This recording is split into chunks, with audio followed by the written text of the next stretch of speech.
this is Rachel's Chatroom. So today I've got Lydia, a very special friend I met in church, and we were just having a conversation about, a woman's struggle in life, about diet and all that. So without further ado, I'd like you to hear from Lydia directly, how she actually overcame a food disorder.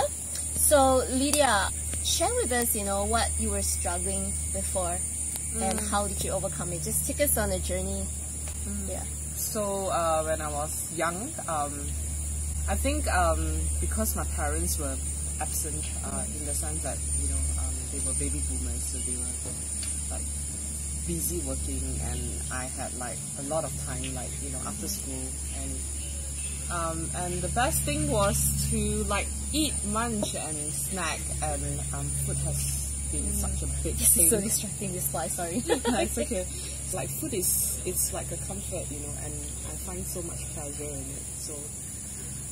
So I've been eating, and after at the age of 12, I wasn't that fat, and then I started like really ballooning up until the age of like 20, 22. So, and then I met my best friend in university, and one day when I still remember when we were outside this food court maintained in Taman Mega.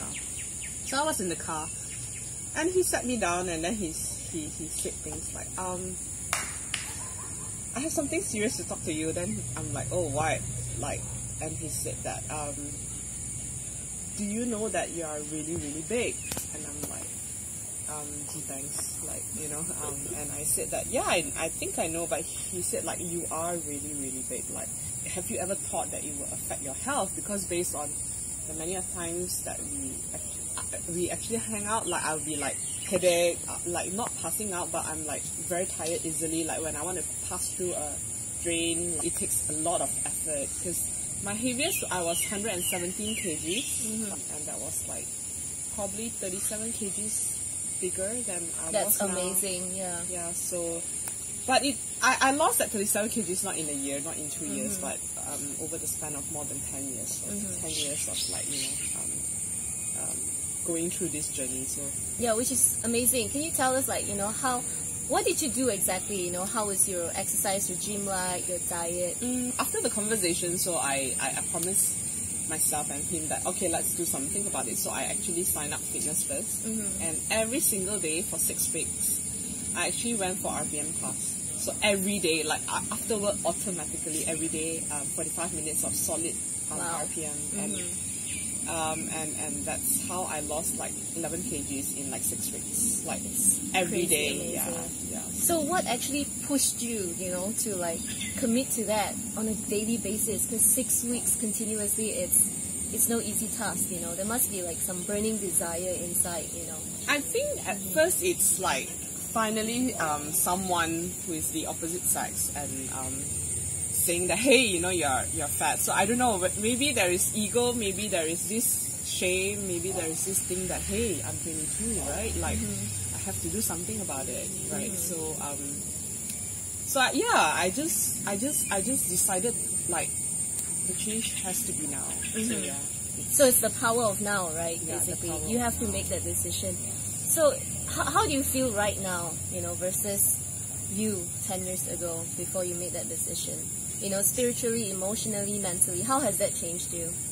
I think that conversation actually opened me up towards like a sense of ownership in myself. To really own yourself, like to really try to like understand yourself, like own it, like be responsible towards it. Because before that I will be thinking like, I think it's my mom's fault, I think it's my dad's fault that I am overeating because you don't care about me and you're busy working.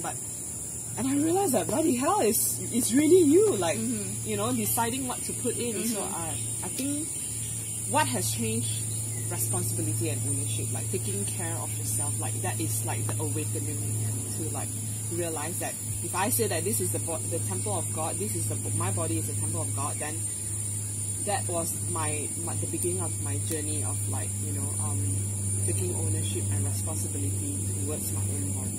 Right. So I think taking responsibility is key, right? What you're saying. So I believe there are a lot of girls out there who are also struggling with, you know, different types of food disorder, body image issues and all that. You know, what would your advice be for these girls who are going through the same thing you did 10 years ago? I think, backtrack a little, I had eating disorder when I was in my teenage time. So because I was overeating, and at the same time I was very worried about my weight, so I was actually bullying it. So I binge, and then I force myself to like puke. And I think it's still a journey now. Like I wouldn't say that I am totally free. I am still figuring out my relationship with food and also myself. I think that behind every eating disorder there is this issue of control. Okay. Yeah, so and I've been going through counseling. It helps, like the frequency and understanding my body and body image. And I think that as you grow older and then you realize that, you know, you need to love yourself. I do not have a specific formula. Like everybody wants a specific formula. Okay, Lydia, how you do it? But no, it's a journey. Right. Yeah. So, in your case, what was the root cause of your eating disorder? Because, yeah, like you said, everyone goes through a different journey. You know, there are different causes for like different issues. So, you know, what was the cause of it? You know, how? Basically, my question is, you know, how do girls overcome that by actually getting to the root of it? Because I think there are a lot of like diet plans out there, there are a lot of like exercise regime, you know, but I think that isn't exactly a root cause. You know, how do girls actually get to the bottom of it? Yeah. I think the root cause of it, at the end of the day, it's you want to be loved and you want to be loved for who you are. So the reason why I think people suffer from eating disorder is when the society tells you that being thin, it's wanted. Like you will be accepted. Like when you see those who has the most attention, who has the most love, who has the most validation, is someone who is physically really pretty. So that was like the root of it. Like you really want someone to accept you. So when you see who you are versus that image that you are so far away, so that's how you actually develop into an eating disorder. So I think that eating disorder is actually a psychological disorder. Like, you know, like you want to be that person, that illusion that is in your head, and in reality you're actually very far from it. Yeah. So the root cause is definitely love, and I think we are not comfortable knowing that we are loved just the way we are. Like aesthetics is so important. It's also the media. It's also in our Asian culture. Like if you are like 5 to 10 kgs overweight, you are less attractive in that sense. That is very true. I think a lot of that's a lot of pressure from the society, from media. You know that, you know, the thinner you are, the more love you get. You know, the fatter you are, the less you get. So now that you're actually aware of this, do you see love differently now? You know, it's how would you encourage girls to actually be more accepting of themselves as who they are? Personally, I think that it's unwise to say, like, you know, like people try to put like people who are not physical attractive into two different extremes. So like one is like, okay, you're just ugly, then you just have to deal with who you are and expect people to love you, right? And the other extreme is like, oh, I have to lose that weight and to look. But I think that we should, like, for me, I believe in the middle. Like, as you are discovering yourself as a person, your character, your personality makeup. At the same time, you know, if let's say for me, I'm overweight, right? I'm like in this journey, like from size 20, I'm down to size 14. So how am I going to like, focusing on like the holistic approach rather than like, oh, I'm still going to continue to be a size 20 and I don't care. You're going to love me for my character or my personality. I don't believe in that, because I believe that you can work towards it, but not be so consumed by your delusion. Like, you need to be very real. Like, you need to be very realistic. So instead of like thinking that, oh, I need to be like a Kim Kardashian, I don't. Like, I feel like, how am I going to be a stronger Lydia? Like, my goal is a size 10. or size 8, and I'm like, okay, I wouldn't want to like give myself a timeline, but like when I lose to size 10 and size 8, I want my character to be also forming in that sense. Like, it's not like two separate things. So I think that for women, you should be very confident. Be confident of who you are. And I think that sometimes I learned through the hard way that imperfection is actually a very good filter.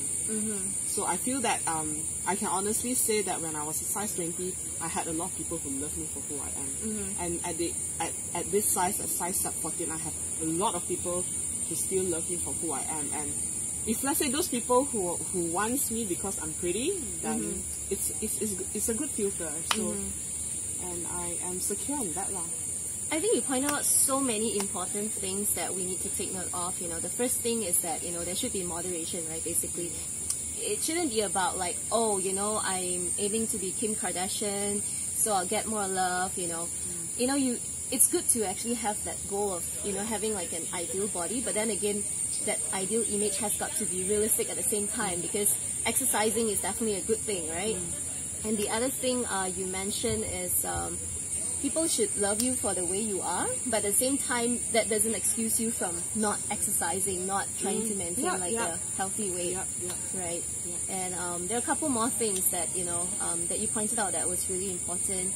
And also, I like what you said about it's not about getting thinner, but more so like how do you become like a stronger version of yourself, like a stronger Lydia. I love that. I love what you said, because when you said that, it kind of puts the focus on that person itself, the individuality of that person rather than the physical appearance of that person. And I think that gives more value to all of this as, as an individual human being, rather than how I look, how I dress, that kind of thing. So thank you so much for pointing that out. And also just now you talked about singleness, right? I think a lot of girls, we struggle a lot with our status, as in like, are you married, are you single, are you seeing someone, do you have a boyfriend, because society tends to place less value on women who are not attached. So yeah, maybe you could share your views on that with us, how you struggled with the concept of being single, and how you feel about it now. Okay, I think the most important thing is to ask yourself, like, what do you think about being single? Right. I think if everybody says that being single is bad, and you yourself think that being single is bad, then no matter how, you will always, it's not going to be a gain for you if you are single. So I think I always thought that being single was bad, because ever since I was young, I really wanted to be a mother and a wife. So and I didn't want to explore the idea of being single, but at the same time, as I was growing up, I think I have very high standards in that sense. I'm not ashamed of my standards. I feel that it's good to have standards. It's not that I look down on people, but there are certain standards that I really want to have, and certain qualities. So being single has always been a big part of my life, and I feel that in Asia especially, right, you've been asked a lot of questions, and I think that when I started to accept that being single is a gift, it was a breakthrough for me, because I think that that social stigma, that I believe that being single is bad, right? So it's like a change of perspective. So and at the same time, when I journey the journey of being single, I encountered a lot of problems, and I realized that I think it's important for single women to be together, because that's how you empower one another. So that is my journey of life. Right. I think you pointed out something again very, very important. It's all about perspective, because obviously, since young, so many people have told us that, you should just grow up and get married and have kids, and there should be more to that. There should be something more valuable, because we are very much judged on our status. So, and I like how you said that it's actually a gift in being single. That is so refreshing, because not many people think about it, think about being single in that way at all. In fact, people are actually ashamed to, tell others that, oh, I'm actually single. And honestly, I never had that concept of being single. It's a shame, because until I keep getting questioned like, oh, you're single, why are you single? You know, it's as though like, is there something wrong? Am I missing something here? Then I realized like, oh, okay, is this something that I'm supposed to be ashamed of? So, but I think it's still very much a belief that has been, you know, repeated over time, and just because it has been said so many times doesn't mean it's true, right? Because like what you said, it's a gift. Yeah, so maybe you could elaborate on, you know, what you mean by being single is a gift. How is it a gift, basically? Okay. Yeah. My previous church, you know, I'm very close to everybody in my previous church. So basically, in our Connect group, we have like 8 to 10 different couples. Among all the 10 couples, all of them are married, except for me and another girl. So I get to see like firsthand of like how marriage looks like. So my friends were married like 10 years ago. So I get to see, and I'm close to everybody because we've been journeying our life for like 15 years. So, and I see my friends who take it off like at the age of 24 to 28, like, oh, I take it off, like I got married at 24 to 28 and I have my first kid at the age of 28, 29. And now, 10 years later, I look at them and I'm like, wow, like being stuck in a bad marriage, or having husband, you know, walking out of the marriage, or, you know, or be absolutely, you know, being shortchanged because, you know, of your spouse not allowing you to do certain things. But when it's not a God ordained thing versus like I've seen like out of 10 couples, I think half of them have extremely good marriage, and I see that those without good marriage. So I see like the beauty of single, like I don't need to ask someone for a permission. Right. Yeah, and I Take feel note. yeah, and when I travel, when I travel, it's like not only the permission, it's like you have the budget to travel. Like I don't need to worry about like, okay, this budget I have to like keep it allocate for kids, or you know, it's more towards like yourself, and also I have a house, so I basically open my house to anybody, like, so it could be like new people from Alpha, and it could be Alpha group meetings, it could be like my old friends, it could be an auntie, you know, just opening the house, but you know, like freely anytime. So it's like a sanctuary for a lot of people. And I'm an extrovert, so I think that I thought that being extrovert, like, it's hard to be single because you have a lot of like me time, right? Right. But now I'm like, whoa, I really love my me time. So on the 1st of January, I was in my house on the sofa, and I was like, because I'm like a social butterfly, right? But I was in my house, totally on my sofa, putting my aromatherapy on, blasting the aircon. I was with my book, and I was like, oh my gosh, God, thank you for being single. Like, you know, I really love this. It's like, it's just me time, and I can't believe that I love myself, I love the space, and I can never imagine that. Because coming from, like, I first said that I really wanted a family, I really wanted to be a mother. I don't think I'll be able to, like, spend that 3 hours lying on my sofa, like, being like a queen and, like, you know, reading, and it's like enjoying my me time. So I think that we should be open towards that. I think our society has this template. Right. Yeah, like a social template, like, at the age of 22, once you graduate, by 24, you better find someone to like paktor, like date, and then like 26, propose, 27, get married, 28, first kid, before 30, you know, your biological clock, and then 31, and then and I don't want to come from a place where I am bitter towards people who are married. I don't want to stand in that platform where I say that, no, I think being single is the better day. I think we are all in the same platform. Like, right. That being married, you have the gift. Like, I think having children, you will have the gift of being truly satisfied. You know, in that sense, like, it's another role of satisfaction.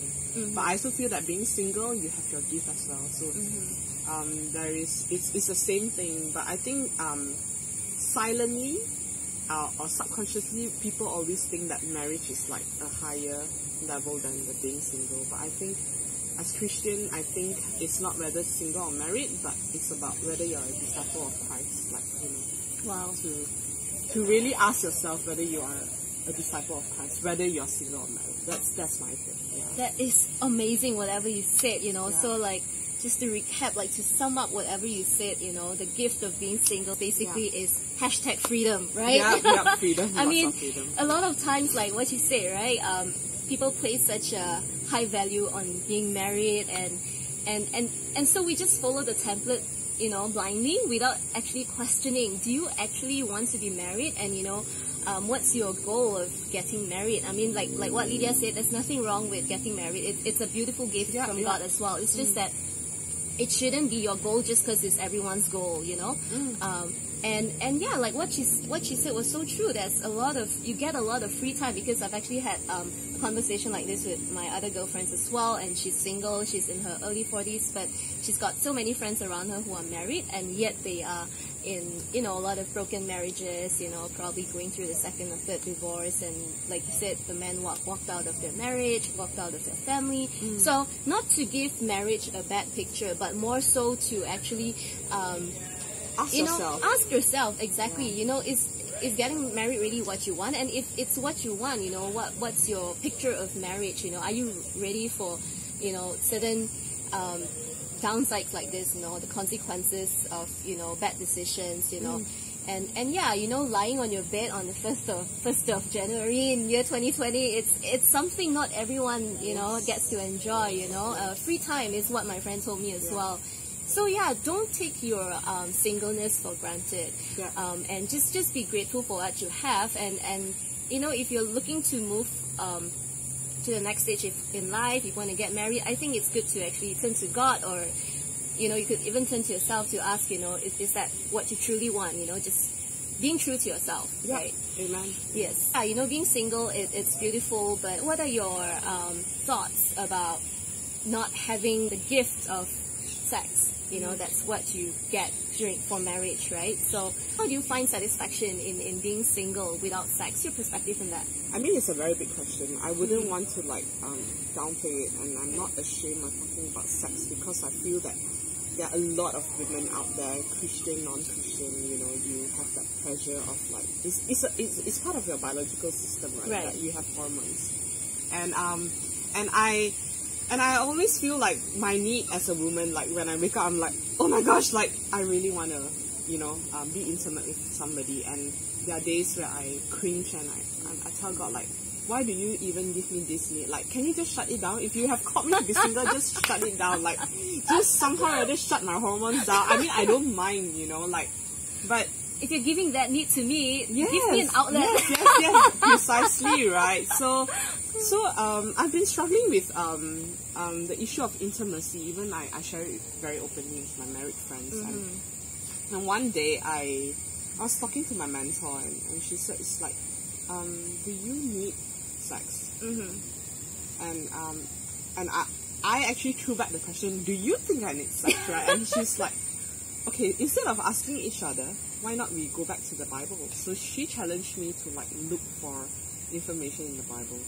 So I actually went through the Bible, like Googling, like, you know, it's the easiest way. I Googled, and I was trying to find scriptures about single and sex, and I do not have any supportive scripture or evidence that when you're single you actually need sex. Like, sex was introduced when intimacy was introduced when God ordained a marriage, right? But so I concluded, after like trying to look, like, you know, whether it's self pleasure allowed, or you know, or things like that, and I've concluded that actually being single, if without the society's pressure, you don't need sex. And I was a bit shocked. Like, I'm like, no, come on, like, you know. So I think that how I actually changed is like, once you get that knowledge and you find it out for yourself, and you realize that, hey, Lydia, yeah, you don't need sex actually, you know, like and someone actually reminded me of the fruits of the spirit, which is self-control, right? Like you can have that need, but you must have self-control.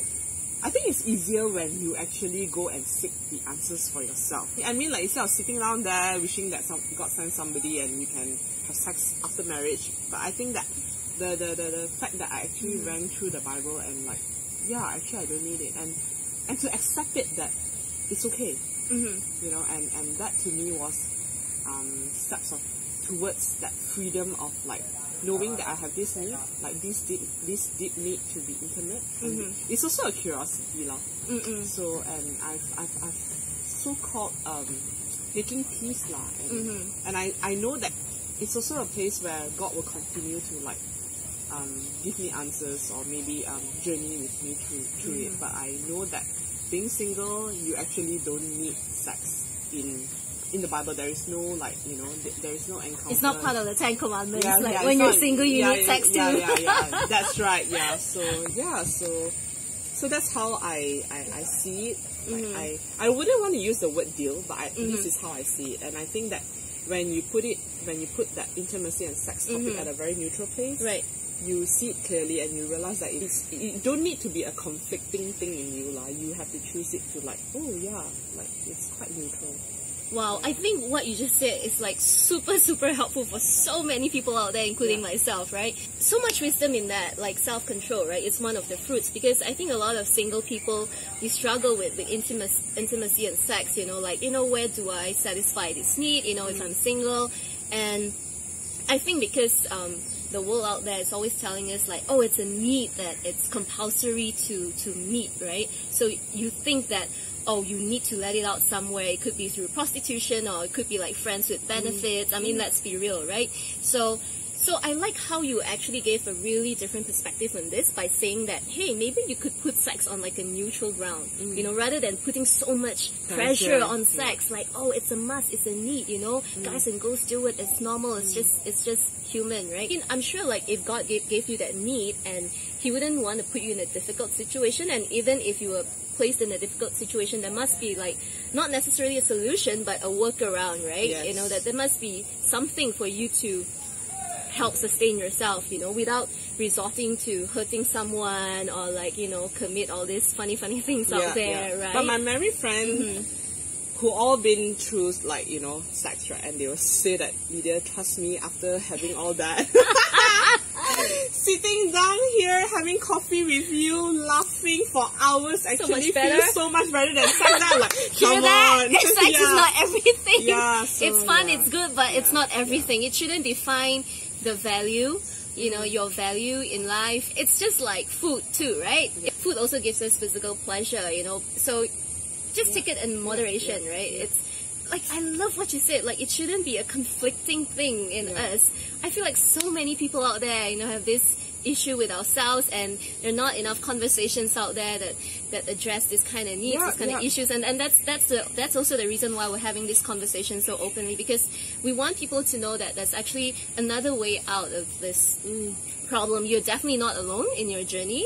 So Lydia, thank you so much for all that you've shared, you know, thank you so much for being so open. I think this is a very necessary conversation, you know, like body issues, you know, and you know, sex, love, relationship, intimacy. I think these are all basic human needs that need to you know, that need to be addressed more often in a healthy way, you know, not just go crazy and, you know, keep it to yourself. Yeah, keep it to yourself. And that's what drives people crazy, because when you're bottling everything up, you know, it's not healthy. So yeah, I hope this conversation with Lydia was helpful to you. And, you know, any last advice at all, Lydia, for anyone that's going through anything at all, any issue, body image, sex issue, whatever it is?